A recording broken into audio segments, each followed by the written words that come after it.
ഇത് അവര് അമ്മയുടെയും മകന്റെയും പ്രശ്നമാണ്. എനിക്കിടപെടാം, കാരണം ഞാൻ ഇവരുടെ ആങ്ങളെ.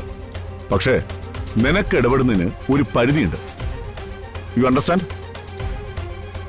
ശരി അച്ഛാ. ചേച്ചി എനിക്ക് എന്റെ എല്ലാമാണ്. ചേച്ചിയെ ധിക്കരിച്ച് ഇന്നേവരെ ഒരു വാക്ക് പോലും ഞാൻ പറഞ്ഞിട്ടുമില്ല. ഇനി ഈ ജന്മത്തിൽ ഞാനത് പറയുകയില്ല.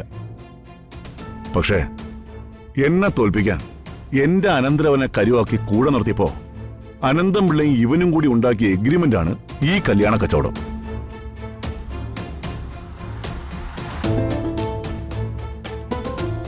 എഗ്രിമെന്റ് നടക്കുമ്പോ പിള്ളേച്ചൻ കോടാനുകോടിയുടെ ഉടമയായിരുന്നു.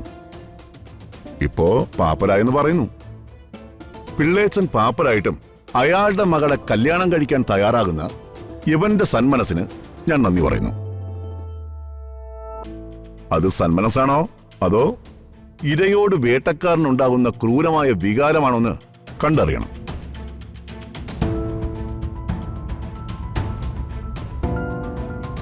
എന്തായാലും എന്റെ ഒരേ ഒരു ആജന്മ ശത്രുവിന്റെ മകളാ ഈ കുട്ടി. എന്നെ എന്തും ചെയ്യാൻ മടിക്കാത്ത എന്റെ അനന്തരവനാണ് എന്റെ ശത്രുവിന്റെ മകളെ കല്യാണം കഴിച്ച് ഈ വീട്ടിലേക്ക് കൊണ്ടുവരാൻ പോകുന്നത്. പ്രതാപ, മോൻ അവനെ വഴക്ക് പറയല്ലേ. അന്നത്തെ ഒരു സിറ്റുവേഷനിൽ അവൻ തെറ്റ് ചെയ്തു പോയി.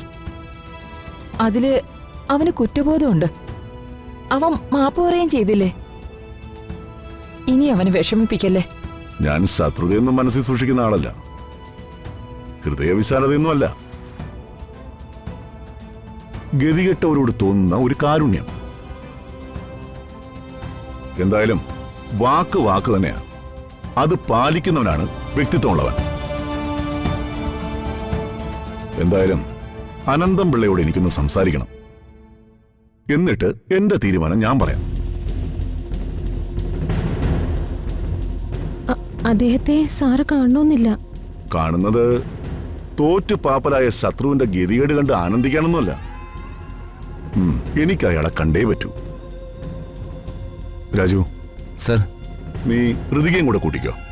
നമുക്ക് ആ പിള്ളേച്ചനെ സബ് ജയിലിൽ പോയി കാണണം. ശരി സർ.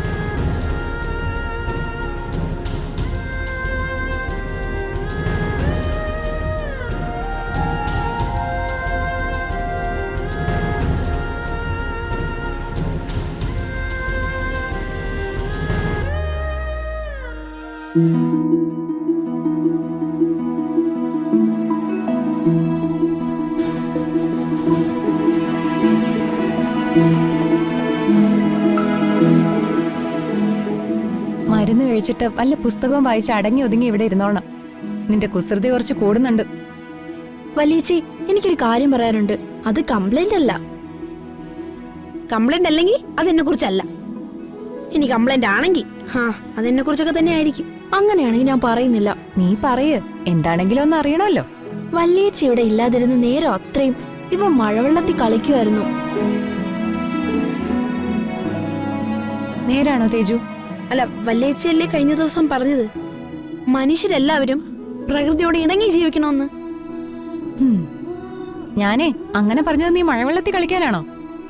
മഴ പ്രകൃതിയുടെ ഒരു ചെറിയ അത്ഭുതമല്ലേ? ഓഹോ, ചെറിയ അത്ഭുതമാണല്ലേ.